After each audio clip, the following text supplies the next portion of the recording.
Maraming salamat, Val. At MBC Media Group Chairman Fred Elizalde ginawaran ng Lifetime Achievement in Leadership Award sa 50th anniversary ng ECOP.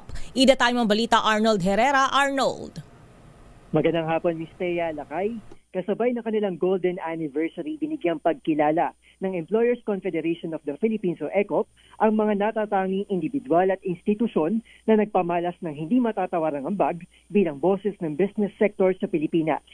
Sa harap ng major business player sa binigyang pugay ang legasiyang iniwan ni dati at unang ECOP president at MBC Media Group Chairman, si Mr. Fred Elizalde.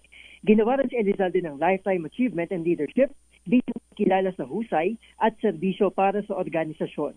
Pinatangalan ng ilan sa mga prominenteng automotive at beverage companies na naging katuwang na ECOP sa pagsusulong ng interes ng mga employer.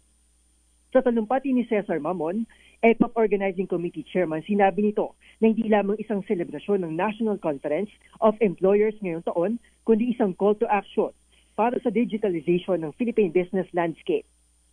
Bukas naman, nakatakdang ilunsad ng ECOP ang kanilang Environmental Social Governance Flagship Initiative na Elevate, Sustain and Grow, alinsunod sa kanilang kampanya para sa mas sustainable at inklusibong business ventures sa hinaharap.